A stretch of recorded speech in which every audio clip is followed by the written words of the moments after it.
আসসালামু আলাইকুম। Online live ক্লাসে সবাইকে স্বাগত। কারিগরি শিক্ষা অধিদপ্তর ও A2I এর যৌথ উদ্যোগে এই ক্লাস দিনের শেষ সেশন, সাবজেক্ট সার্ভেইং 2, বিষয় কোড 66444। ষষ্ঠ অধ্যায় নিয়ে আজকে কথা বলবো। লেভেলিংয়ে বাধা বিপত্তি ও ভুলভ্রান্তি।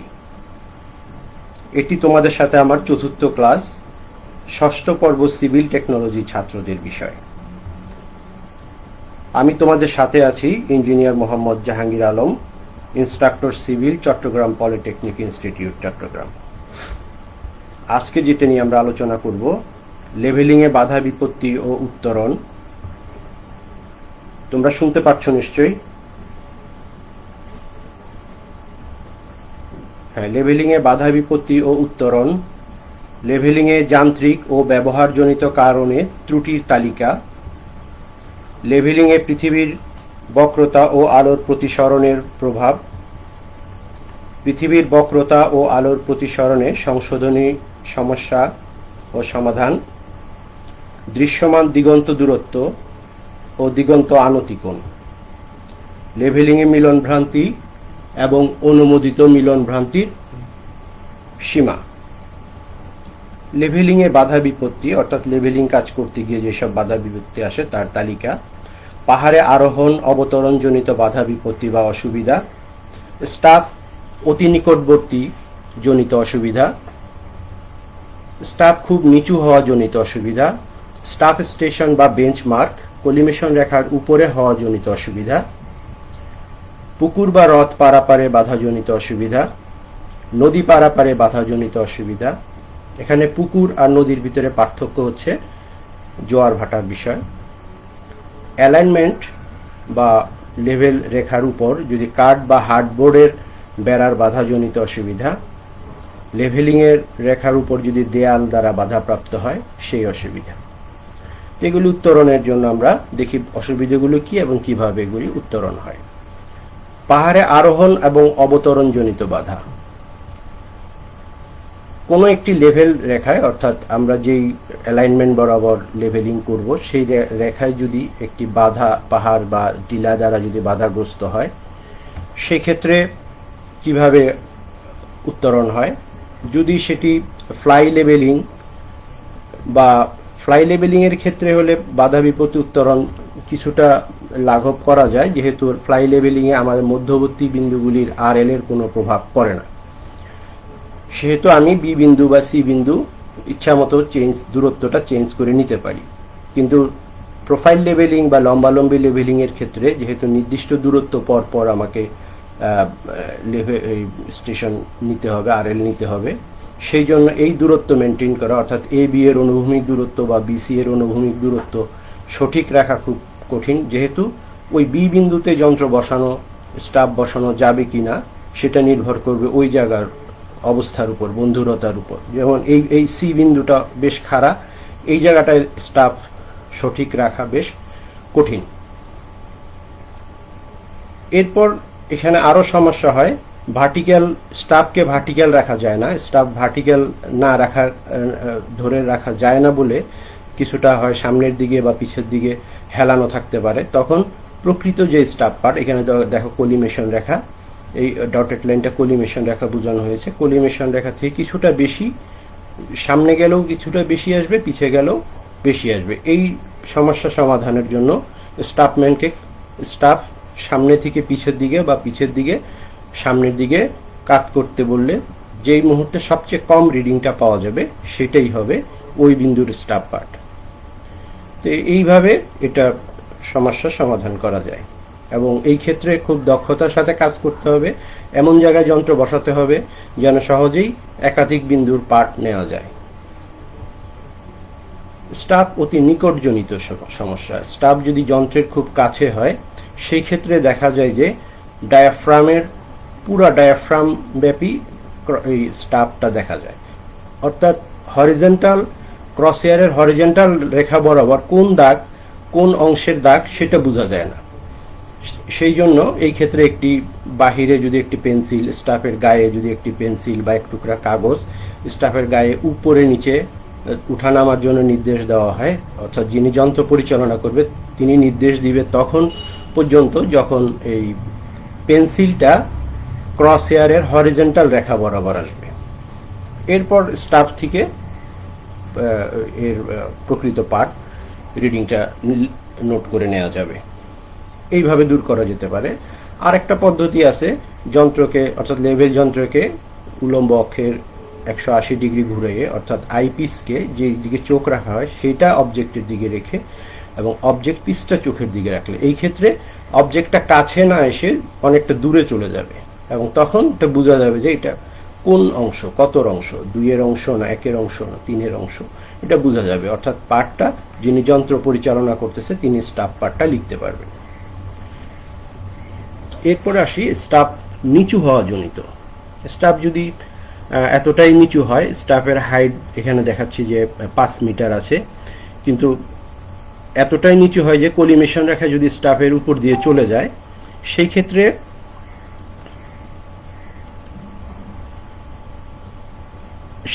স্টাফের নিচে একটি সাপোর্ট ব্যবহার করে স্টাফম্যানকে বলতে হবে যে স্টাফকে আস্তে আস্তে ধীরে ধীরে উপরে তুলতে হবে যতক্ষণ পর্যন্ত স্টাফের যে কোনো রিডিং কলিমেশন রেখা পর্যন্ত না আসে। এবং নিচে যে সাপোর্ট ব্যবহার করা হচ্ছে সেই সাপোর্টের দূরত্ব বা উচ্চতা মেপে স্টাফ পার্টের সাথে যোগ করলে, অর্থাৎ এই ক্ষেত্রে যদি স্টাফ পার্ট 4.85 হয় তার সাথে অতিরিক্ত 1.50 যোগ করলে এটাই হবে হচ্ছে এই বিন্দুর প্রকৃত স্টাফ পার্ট। এরপর স্টাফ স্টেশন বা বেঞ্চমার্ক যদি কলিমেশন রেখার উপরে হয়, এটা হচ্ছে কলিমেশন রেখা, আমরা আগে আলোচনা করেছি প্রথম ক্লাসে। যেই বিন্দুর আরএল নির্ণয় করব বা কোনো একটা বিন্দুর যদি বেঞ্চমার্ক জানা থাকে, সেই বিন্দুতে স্টাফ পার্ট নেওয়ার জন্য এবং সেটা যদি কলিমেশন রেখার উপরে হয় সেই ক্ষেত্রে স্টাফকে উল্টা করে ধরতে হয় এবং অর্থাৎ স্টাফের জিরো বিন্দুটা সেই বিন্দুতে টাচ করবে যে বিন্দুর আরএল দেওয়া আছে এবং স্টাফকে স্ট্রেট ভার্টিক্যালি রাখতে হবে, ওলনে রাখতে হবে। এখন এই পর্যায়ে যে রিডিং পাওয়া যাবে, ধরি এখানে রিডিং পাওয়া গেছে 4.15, এটাকে মাইনাস দিয়ে লিখতে হবে যেহেতু স্টাফকে উল্টা করে ধরা হয়েছে, এবং লেভেল বুকে এটাকে মাইনাস হিসাবে লিখে গাণিতিক সমস্যার সমাধান করলে হয়ে যাবে। পুকুর বা হ্রদ পারাপারে বাধাজনিত অসুবিধা। পুকুর যদি অ্যালাইনমেন্ট বরাবর, লেভেলিং এর অ্যালাইনমেন্ট বরাবর একটা পুকুর বা বড় লেক আসে, সেই ক্ষেত্রে কিভাবে এটা উত্তরণ করা যায়? পুকুর বা হ্রদের বৈশিষ্ট্য হচ্ছে এখানে জোয়ার ভাটা দ্বারা প্রভাবিত হয় না। যদি লেভেলিং কাজ করার সময় বর্ষাকাল বা বৃষ্টি বাদল না হয়ে থাকে, অর্থাৎ বাহ্যিক কোনো পানি দ্বারা যদি প্রভাবিত না হয় বা এখান থেকে পানি অন্য কোনো খাল দিয়ে বাইরে চলে যাওয়ার মতো বিশাল আকারে প্রভাব না হয়, তাহলে সেই ক্ষেত্রে এটা করা যেতে পারে। যেহেতু এটা জোয়ার ভাটার প্রভাব নাই, তাহলে এটা লেক বা পুকুরের উপরিতলের উচ্চতা সব জায়গায় সমান। একটা বড় লেক যদি হয়, আমাদের দেশের সবচেয়ে বড় লেক কাপ্তাই লেক, এই লেকের কাপ্তাই পয়েন্টের মুক্ততল এবং রাঙামাটি পয়েন্টের মুক্ততলের উচ্চতা একই হবে। তাহলে কাপ্তাই পয়েন্ট থেকে যদি কাপ্তাই পয়েন্ট হয়, এটা যদি রাঙামাটি পয়েন্ট হয়, তাহলে কাপ্তাই পয়েন্ট থেকে পানির মুক্ততলে আমি যদি একটা লেভেলের লাস্ট পার্ট নেই এফএস, এবং পরবর্তী প্রান্তে গিয়ে যদি বি প্রান্তে গিয়ে প্রথম পার্ট নেই বিএস, তাহলে এবং এইটা মুক্ততলে স্টাফ রেখে খেয়াল করতে হবে যেন উভয় সময়টা স্টাফটা জিরোটা যেন পানির মুক্ততলে থাকে, তাহলে এটা চেঞ্জিং পয়েন্ট হিসেবে কাজ করবে। অর্থাৎ আমরা লেভেলিং করার সময় চেঞ্জ পয়েন্ট যেভাবে পূর্ববর্তী সেটিংয়ের শেষ পার্ট এবং পরবর্তী সেটিংয়ের প্রথম পার্ট একই হরিজন্টাল রেখা বরাবর লিখি, ঠিক একইভাবে লিখতে হবে। এইভাবে এই সমস্যার সমাধান করা যায়। আর যদি নদী পারাপারের বিষয় আসে, নদীতে যেহেতু জোয়ার ভাটা আছে এবং এখানের দূরত্ব অনেক বেশি, সেই ক্ষেত্রে এখানে 3টা ভ্রান্তি আসার সম্ভাবনা থাকে। এই ভ্রান্তিগুলি যেমন কলিমেশন ভ্রান্তি আসতে পারে, তারপরে পৃথিবীর বক্রতাজনিত ভ্রান্তি আসতে পারে। এইসব ভ্রান্তি দূর করার জন্য এটা রেসিপ্রোকাল লেভেলিং করতে হয়। আমরা গত ক্লাসে অর্থাৎ আমাদের 3 নম্বর ক্লাসে আমরা এটা নিয়ে বিস্তারিত কথা বলেছি।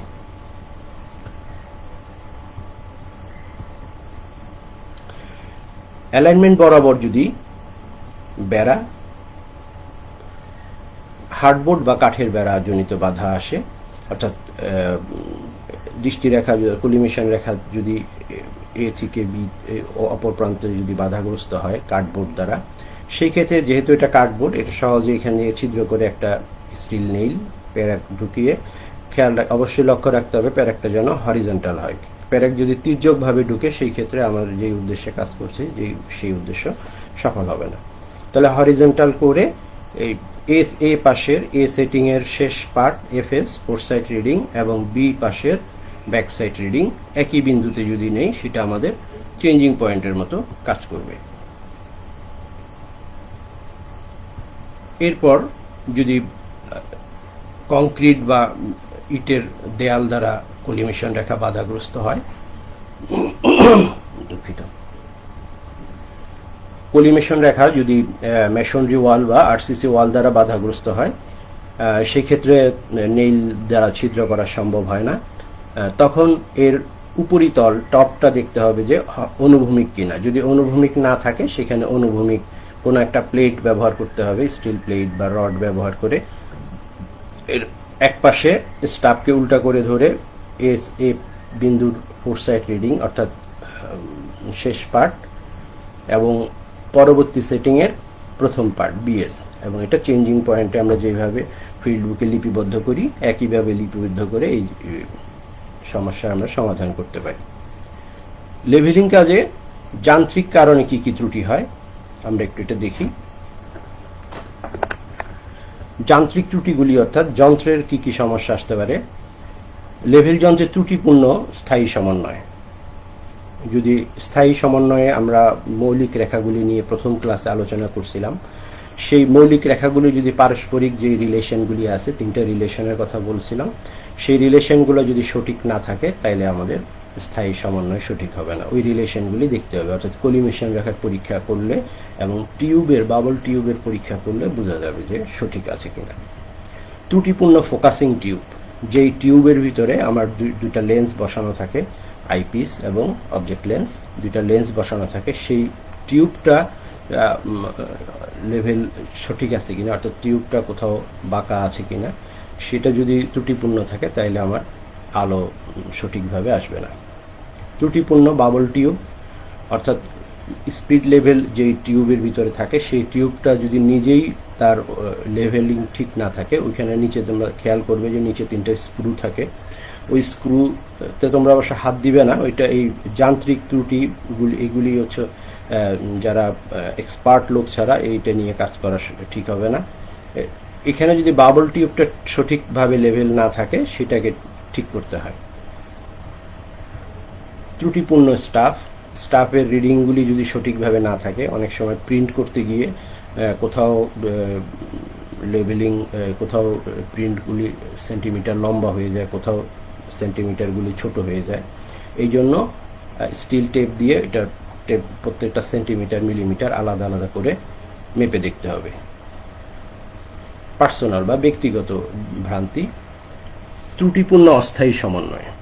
অস্থায়ী সমন্বয় করতে গিয়ে অস্থায়ী সমন্বয়ে আমরা প্রথম ক্লাসে আলোচনা করেছিলাম। অস্থায়ী সমন্বয় হচ্ছে তিনটা ধাপ আছে, তেপায়া বসানো, তারপর তেপায়ের উপরে যন্ত্র বসানো, যন্ত্র লেভেলিং করা, এরপর ফোকাসিং করা। এখানে দুইটা ফোকাসিং আছে, অভিনেত্রের ফোকাসিং, অভিলক্ষের ফোকাসিং। এই সবগুলি কাজ করা যদি সম্পূর্ণ হয়, সেটা হচ্ছে অস্থায়ী লেভেলিং। এদের কোনোটা যদি সঠিকভাবে না হয় তাহলে ত্রুটিপূর্ণ। এটা কিন্তু নিজের সমস্যার জন্য, নিজের দোষের জন্য সেই ত্রুটিটা আসবে। বাবল কেন্দ্রে না থাকা অবস্থায় পার্ট নেওয়া। পার্ট নেওয়ার সময় লক্ষ্য রাখতে হবে যে এটা অনেক সময় হয় অসাবধানতাবশত কোথাও পা লেগে বা কোনো কারণে বাবলটা সরে যেতে পারে। বাবল যদি তার কেন্দ্রে না থাকে, স্পিড লেভেলের বাবল বুদবুদটা যদি কেন্দ্রে না থাকে, সেই মুহূর্তে যদি পার্ট নেওয়া হয় তাহলে কলিমিশন রেখা ঊর্ধ্বমুখী বা নিম্নমুখী হওয়ার কারণে যেই সমস্যা হয় সেটাই হবে। তা আমাদের মূল উদ্দেশ্যই হচ্ছে সঠিকভাবে লেভেল পার্ট নেওয়া। যদি কলিমিশন রেখা ঊর্ধ্বমুখী আর নিম্নমুখী হয় তাহলে তো এই কাজ করে আর লাভ নেই। স্টাফ উলম্ব না থাকা অবস্থায় পাঠ গ্রহণ। কিছুক্ষণ আগে আমরা আলোচনা করেছি, স্টাফ যদি ভার্টিক্যাল অবস্থায় না থাকে তাহলে সেক্ষেত্রে দেখা যায় যে পার্ট বেশি আসে, সামনে গেলেও বেশি আসবে, পিছের দিকে হেলে থাকলেও বেশি আসবে। প্যারাল্যাক্স থাকা অবস্থায়, প্যারাল্যাক্স হচ্ছে একটি ফোকাসিং জনিত দুর্বল ফোকাসিং জনিত যান্ত্রিক ত্রুটি। ফোকাসিং যদি সঠিক না হয়, আইপিসের ফোকাসিং এবং অবজেক্টিভের ফোকাসিং এই দুটোটা একসাথে সমন্বয় করে নিতে হবে। কোনো ফোকাসিং যদি ঠিক না হয় তাইলে এই প্যারাল্যাক্স সংঘটিত হয়, তখন পার্ট নিলে সেটা সঠিক পার্ট পাওয়া যায় না। অসতর্ক অবস্থায় পার্ট নেওয়া, পরিবর্তন বিন্দু বা লেভেল যন্ত্র মাটিতে দেবে যাওয়ার পর পার্ট নেওয়া। পরিবর্তন বিন্দু অর্থাৎ যেই বিন্দুতে স্টাফ রেখে যন্ত্রের অবস্থান পরিবর্তন করে, যন্ত্র এক সেটিং থেকে আরেক সেটিংয়ে যায়, সেখানে যন্ত্র পরিবর্তন হয়। লেভেল ম্যান যিনি লেভেল যন্ত্রে স্টাফ যিনি থাকে, স্টাফ সে কিছুক্ষণ সময় পরবর্তী সেটিংয়ের পার্ট নেওয়ার প্রস্তুতির পূর্ব পর্যন্ত তাকে ওই পয়েন্টে দাঁড়িয়ে থাকতে হয়। তাহলে এই কিছুটা সময় যেহেতু বেশি লাগে, যে কোনো কারণে অসতর্কতার কারণে দেখা যায় যে ওই বিন্দুটা বসে যেতে পারে। আবার দীর্ঘক্ষণ কাজ করার ফলে লেভেল যন্ত্র বসানোর আগে স্টেশন বিন্দুর মাটি সঠিকভাবে যাচাই না করা হয়, শক্ত প্ল্যাটফর্ম যদি না হয়, সেক্ষেত্রে বসে যেতে পারে। সুতরাং এদের দুটোটার যে কোনো একটা সমস্যা হলেই আমার লেভেলিংয়ের প্রকৃত মান পাওয়া যাবে না। প্রাকৃতিক কারণে সৃষ্ট ভ্রান্তি, এইটা হচ্ছে প্রাকৃতিক কারণে, এটা ব্যক্তিগত বা যান্ত্রিক কোনো বিষয় না, প্রকৃতির বিষয়। তাহলে ভূপৃষ্ঠের বক্রতাজনিত কারণে সৃষ্টি, আমরা প্রথম ক্লাসে আলোচনা করছি ভূপৃষ্ঠটা হচ্ছে একটা লেভেল রেখা। লেভেল মানে কিন্তু বক্ররেখা, অনুভূমিক রেখা কিন্তু সরল রেখা। দৃষ্টি রেখা অনুভূমিক রেখা, দৃষ্টি রেখা হচ্ছে সরল রেখা। বায়ুমণ্ডলে আলোর প্রতিসরণজনিত সৃষ্ট ত্রুটি, সূর্য আলোক ও বায়ু প্রবাহের কারণে সৃষ্ট ত্রুটি, তাপমাত্রার পরিবর্তনজনিত কারণে সৃষ্ট ত্রুটি। এখন আমাদের আলোচ্য বিষয় হচ্ছে লেভেলিংয়ে পৃথিবীর বক্রতার প্রভাব। পৃথিবী পৃষ্ঠটা বক্র বা লেভেল, বক্রকে কিন্তু আমরা লেভেল বলি, তাই না? তাহলে আমরা লেভেল নিয়ে কথা বলি। তোমরা নিশ্চয়ই ফুটবল খেলার মাঠে বড় একটা বৃত্ত দেখেছো। সেই বৃত্ত থেকে যদি আমি তোমাকে বলি যে 5 সেন্টিমিটার দৈর্ঘ্যের একটা অংশ নিয়ে আসো, ওই একটা বৃত্তচাপ কেটে নিয়ে আসো, তাহলে ওই বৃত্তচাপটা কিন্তু দেখতে একটা সরল রেখাই মনে হবে, কারণ এটা ব্যাসার্ধের তুলনায়, ওই বৃত্তের ব্যাসার্ধের তুলনায় 5 সেন্টিমিটার খুবই ছোট একটা রেখা, সেই জন্য এটা একটা সরল রেখাই মনে হবে। অনুরূপভাবে পৃথিবীর পৃষ্ঠের যদি আমি 100 মিটারের কম দৈর্ঘ্যের একটা দূরত্ব বিবেচনা করি, চিত্রে পি থেকে ডি পর্যন্ত এই দূরত্বটা যদি 100 মিটারের কম হয়, আর পৃথিবীর ব্যাসার্ধ হচ্ছে 6371 কিলোমিটার, তাহলে সেটার সাপেক্ষে 100 মিটার খুবই ছোট, সেই কারণে পিডিটা একটা সরল রেখাই মনে হবে। সরল রেখা যেহেতু আমাদের দৃষ্টি রেখাও একটা সরল রেখা, তাহলে এই দুটা একই সমান্তরাল এবং এই দুটা পরস্পর সমান হবে। অর্থাৎ যন্ত্রের উচ্চতা যদি h হয়, ডি এই 100 মিটারের ভিতরের দূরত্ব ডি বিন্দুতে, এখানে স্টাব পার্ট h পাওয়া যাবে, যেহেতু এখানে পৃথিবীর বক্রতার কোনো প্রভাব পড়ে নাই। কিন্তু যদি পৃথিবীর বক্রতার প্রভাব পড়ে, তাহলে এই চিত্রে আমরা দেখি এখানে এই দূরত্বটা যদি অনেক বেশি হয়, 100 মিটারের বেশি, 300 মিটার বা 1 কিলোমিটার যদি হয়, তখন এই দূরত্বটা ডি দূরত্বটাকে আর অনুভূমিক রেখা বলা যাবে না, এটা একটা সরল রেখার অংশ হবে না। তখন আমাকে পৃথিবীর বক্রতা বিবেচনায় আনতে হবে। যদি অনুভূমিক থাকতো তাহলে যে কোনো বিন্দুতে আমরা স্টাব পার্ট h, যন্ত্র উচ্চতা যেহেতু h, আমরা এখানে h উচ্চতা, এখানে 2 মিটার, এই 2 মিটার যন্ত্র উচ্চতা 2 মিটার, সব জায়গায় 2 মিটার পেতাম। কিন্তু দেখা যাচ্ছে যে এই বিন্দুতে পাচ্ছি, এটা হচ্ছে আমাদের দৃষ্টি রেখা, অনুভূমিক রেখা, অনুভূমিক রেখায় রিডিং পাচ্ছি 2.5 মিটার। আবার ডি বিন্দুতে স্টাব বসে স্টাব পার্টটা পাচ্ছি 3 মিটার, তাহলে এখান থেকে এখানেও স্টাব পার্ট 0.5 মিটার বেশি। তার মানে পৃথিবীর বক্রতাজনিত কারণে আমরা এই এ বিন্দুতে বিসি পরিমাণ বেশি পার্ট নিচ্ছি, আবার বি বিন্দুতে জিই পরিমাণ বেশি পার্ট নিচ্ছি। এভাবে যত দূরে যাব দেখা যাচ্ছে যে এই পাঠের পরিমাণ বাড়তে থাকবে। তাহলে এইটা হচ্ছে পৃথিবীর বক্রতাজনিত কারণে প্রভাব। তাহলে এর পরিমাণটা কত, আমরা গাণিতিকভাবে এটি কিভাবে নির্ণয় করব একটু দেখি। এই হচ্ছে আমাদের এই পৃথিবী পৃষ্ঠে যদি যন্ত্র বিবেচনা করি, তাহলে এ বিন্দুতে একটা স্পর্শক টানা হলো। আমাদের দৃষ্টিরেখা অবশ্যই এটা যদি লেভেল রেখা হয়, তাহলে এইচ হচ্ছে যন্ত্রের উচ্চতা, তাহলে এইটা হচ্ছে এইখানে ডিসি হচ্ছে এইচ এর সমান। তাহলে আমরা এই অতিরিক্ত পার্ট নিচ্ছি হচ্ছে বিসি। তাহলে আমরা এই বিসির পরিমাণটা বের করব। তাহলে আমরা এটা ধরে নিই যে এতটুকু হচ্ছে পৃথিবীর ব্যাসার্ধ ওসি, এবং এটা যেহেতু স্পর্শ তাহলে এটা 90 ডিগ্রি। তাহলে এ বি ও একটা সমকোণী ত্রিভুজ। তাহলে সমকোণী ত্রিভুজের ও বি অতিভুজ, অতিভুজ যদি হয় তাহলে পিথাগোরাসের সূত্র থেকে আমরা জানি অতিভুজ স্কোয়ার ইকুয়াল টু অপর দুই বাহুর বর্গের যোগফল। তাহলে ও বি সমান হচ্ছে ওসি প্লাস বিসি, মানগুলি বসাই ওসি প্লাস বিসি, তাহলে সমান ওসি প্লাস এবি, ও এ স্কোয়ার প্লাস এবি স্কোয়ার।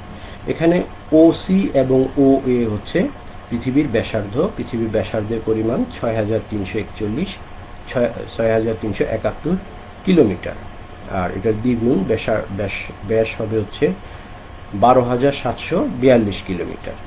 আর এবি হচ্ছে দূরত্ব, বিসি হচ্ছে ভ্রান্তির পরিমাণ, অর্থাৎ যেই পরিমাণ পাঠ আমরা বেশি নিই। তাহলে মানগুলি পুট করে দিলাম, পুট করে স্কোয়ার ভাগ করলে এই সমীকরণটা আসে। এখানে বিসির মানটা, বিসি এটা একটা কিন্তু আসলে স্টাফ পার্ট, এটা আমরা স্টাফের এই অংশটা এতটুকু পার্ট বেশি নেই। এটা চিত্রে অনেক বড় দেখাচ্ছে, আসলে বাস্তবে এত বড় না।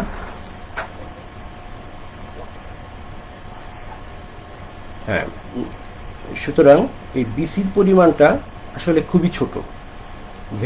Value of BC is very tiny, so BC square tends to 0। যেমন আমি যদি বিসির পরিমাণ 1 মিটার ধরি, 1 মিটার অর্থাৎ 100 সেন্টিমিটার, অর্থাৎ কিলোমিটারে এলে 0.001 কিলোমিটার, এটাকে স্কোয়ার করলে দেখো এটা আরও ছোট হয়ে যায়। অর্থাৎ পৃথিবীর ব্যাসার্ধের তুলনায় 6371 কিলোমিটারের তুলনায় এটা খুবই ছোট, সেই জন্য এটাকে 0 ধরে নেগলিজিবল করে দেওয়া হয়েছে। সুতরাং আমার ইকুয়েশন থাকতেছে বিসি স্কোয়ার, এই ইকুয়েশনটা, এবং এখানে সবগুলি একক হচ্ছে কিলোমিটারে আছে। আমরা এখন 2r এর মান এখানে পুট করে দিই 12,742 কিলোমিটার। আর এই বিসিটা যেহেতু স্টাফ পার্ট এবং এর মানটা খুব ছোট, আমরা এটাকে কিলোমিটার থেকে মিটারে নিয়ে আসবো, কাস্টমাইজ করে নিব। এখানে 1000 দিয়ে গুণ করলে ইকুয়েশনটা আসে 0.0785 ডি স্কোয়ার, অর্থাৎ এইটাই হচ্ছে আমার ইকুয়েশন। এই পরিমাণ পার্ট আমি বেশি নেই কেন? পৃথিবীর বক্রতাজনিত কারণে। তাহলে ডি এর মান ধরি আমরা, এই ডি এর মান যদি 200 মিটার হয়, তাইলে এই সূত্র যদি আমি পুট করে দিই, তাহলে ভ্রান্তির পরিমাণ আসে হচ্ছে 3.1 মিলিমিটার, অর্থাৎ 200 মিটারে ভ্রান্তি আসবে 3.1 মিলিমিটার, শুধু বক্রতাজনিত কারণে। আবার আমরা যদি মনে করি যে ভ্রান্তির পরিমাণ 1 মিটার, তাহলে দূরত্ব এই বিসিটা যদি 1 মিটার হয়, তাহলে ডি কত হবে? তাহলে এখানে এই ইকুয়েশনে পুট করে আমরা বের করতে পারি 3.569 কিলোমিটার। তাহলে পৃথিবীর বক্রতাজনিত ভ্রান্তি এটা।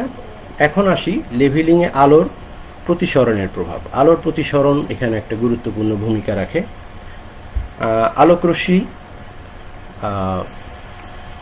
যখন আসে, আমরা জানি পৃথিবী পৃষ্ঠের যত পৃথিবী পৃষ্ঠের কাছে হয় সেখানে বাতাসের ঘনত্ব বেশি, এবং পৃথিবী পৃষ্ঠ থেকে আমরা যত উপরের দিকে যাব বাতাসের ঘনত্ব তত কমতে থাকবে। যেহেতু পৃথিবী পৃষ্ঠের ঘনত্ব খুব তুলনামূলকভাবে সবচেয়ে বেশি, আমরা এখানে খেয়াল করি আমাদের স্টাফের বিন্দু হচ্ছে, স্টাফ পার্টের বিন্দুটা হচ্ছে, অর্থাৎ দৃষ্টিরেখা বি বিন্দুতে টাচ করে, অর্থাৎ আলোকরশ্মি হালকা মাধ্যম থেকে ঘন মাধ্যমে আসছে। অর্থাৎ আমাদের চোখ থাকবে যেখানে, যন্ত্র যেখানে, সেখানের মাধ্যমটা হচ্ছে তুলনামূলকভাবে ঘনত্ব বেশি, বাতাসের ঘনত্ব বেশি, অর্থাৎ আলোক রেখা হালকা মাধ্যম থেকে ঘন মাধ্যমে আসতেছে।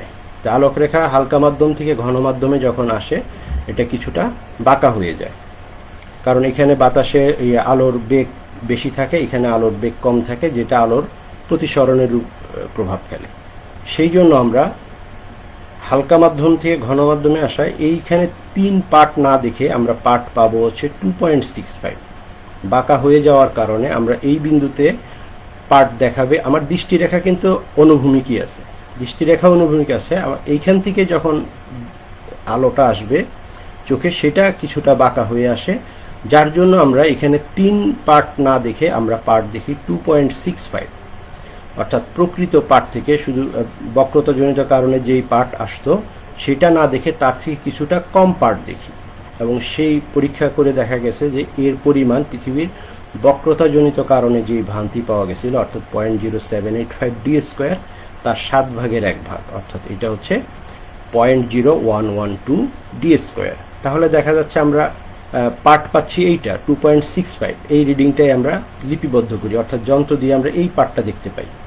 তাহলে আমরা কি পরিমাণ পার্ট বেশি নিচ্ছি, তাহলে আমরা এতটুকু পার্ট ইসি এই পরিমাণ পার্ট আমরা বেশি নিচ্ছি, এর পরিমাণ হচ্ছে 0.0673 ডি স্কোয়ার। এটা একটু তোমরা এই জিনিসটা আবার রিওয়াইন্ড করে ভালো করে দেখবা, কথাগুলি মনে রাখবা। এই দুইটা ভ্রান্তি একই সাথে সংঘটিত হয়, পৃথিবীর বক্রতাজনিত ভ্রান্তি এবং আলোর প্রতিসরণজনিত ভ্রান্তি। পৃথিবীর বক্রতাজনিত কারণে আমরা পার্ট বেশি নেই এবং আলোর প্রতিসরণজনিত কারণে কিছুটা পার্ট কম নেই। তাহলে দুইটা যোগ একত্রে যদি আমরা যোগ করি, যেহেতু এই দুটো একসাথে সংঘটিত হয়, একসাথে সংযোগ করলে সেটাকে বলি সংযুক্ত ভ্রান্তি। এই সংযুক্ত ভ্রান্তি সমান হচ্ছে 0.0673 ডি স্কোয়ার। এটা খুবই গুরুত্বপূর্ণ, মনে রাখতে হবে। দৃশ্যমান দিগন্ত দূরত্ব, তোমরা সবাই কম বেশি সি বিচে গিয়েছ। সি বিচে গেলে দেখবা সাগরের পাড়ে দাঁড়ালে একটা নির্দিষ্ট দূরত্ব পর্যন্ত তুমি সাগরের উপরে সবকিছু দেখতে পাবা, কিন্তু পানির পৃষ্ঠে একটা নির্দিষ্ট দূরত্বর পরে এই পাশে এখানে চিত্রে দেখো ছোট একটা বোর্ড দেখানো হয়েছে, এই বোর্ডটা তুমি দেখতে পারবে না, কারণ এই বোর্ডটা তোমার দৃষ্টিরেখার নিচে, অর্থাৎ তোমার দৃষ্টিরেখা বি বিন্দুতে স্পর্শ করে দৃষ্টিরেখা, তুমি উপরে দৃষ্টিরেখার উপরে প্রত্যেকটা বস্তু দেখতে পারবা, কিন্তু দৃষ্টিরেখার নিচে কোনো বস্তু দেখতে পারবে না।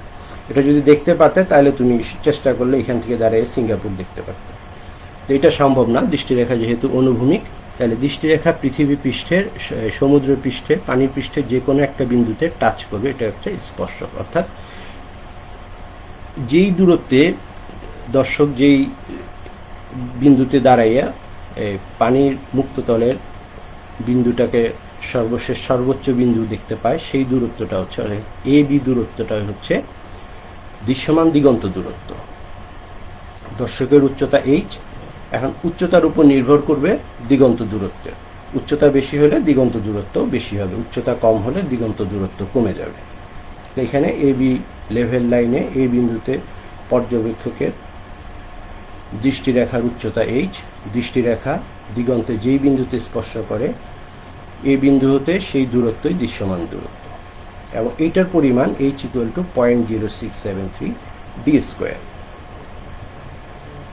দিগন্ত আনতি কোণ, এখানে আমরা আগের চিত্রে যেটা দেখলাম বিসি, এটা হচ্ছে আমাদের দৃশ্যমান দিগন্ত দূরত্ব এ বি। এখানে যদি একটা লেভেল যন্ত্র সেট করা হয়, লেভেল যন্ত্র দিয়ে তাকালে এবং দর্শক যদি দৃশ্যমান দিগন্ত দূরত্বের দিকে তাকায়, এই দুইটা রেখা, দর্শকের দুইটা রেখা, একটা হচ্ছে লেভেল লাইন বরাবর দর্শকের চোখ বরাবর স্পর্শ এবং দিগন্ত রেখা, এই দুইটার মধ্যবর্তী যে কোণ হবে সেই কোণটাই হচ্ছে দিগন্ত আনতি কোণ, অর্থাৎ ইসিবি কোণ। এটা হচ্ছে দিগন্ত আনতি কোণ, এবং এর পরিমাণ এই কেন্দ্রীয় কোণের সমান। এখানে কেন্দ্রীয় কোণ সমান হচ্ছে, এটা যেহেতু চাপ, আমরা জানি চাপের দৈর্ঘ্য এ বি সমান রেডিয়াস ইন্টু থিটা, তাহলে এখান থেকে আমরা থিটার মান বের করতে পারি। থিটা সমান চাপ ডিভাইডেড বাই রেডিয়াস। এই আনতি কোণ কেন্দ্রীয় কোণের সমান কিভাবে, ইসি ও কোণ এটা 90 ডিগ্রি, আবার ত্রিভুজের এই দুই কোণের সমষ্টিও 90 ডিগ্রি, যেহেতু এটা 90 ডিগ্রি, বি কোণ 90 ডিগ্রি, তাহলে অপর দুইটা কোণও 90 ডিগ্রি। তাহলে এই কোণটা যেহেতু উভয় ক্ষেত্রেই সাধারণ কোণ, বিসি ও কোণ উভয় ক্ষেত্রে সাধারণ কোণ, সুতরাং ইসিবি কোণ সমান বিসি ও কোণ। এটা রিওয়াইন্ড করে আবার দেখবা। ইনবক্সে উত্তর দাও, দেখব কোন এলাকার শিক্ষার্থী বেশি অগ্রগামী, অর্থাৎ এই জিনিসটা কে ভালো বুঝেছ একটু দেখতে চাই। তোমার উচ্চতা কত মিটার এবং কত সেন্টিমিটার? সাগর পাড়ে দাঁড়ালে তুমি পানির উপরিতলে কত দূরত্ব পর্যন্ত দেখতে পারবে। তোমার দৃষ্টিরেখার দিগন্ত আনতিকোণ কত। আশা করি পারবে। এই কিছুক্ষণ আগে যে কথাগুলি বলা হয়েছে সেখানেই তোমার উত্তর আছে, একটু দেখে চেষ্টা করবে।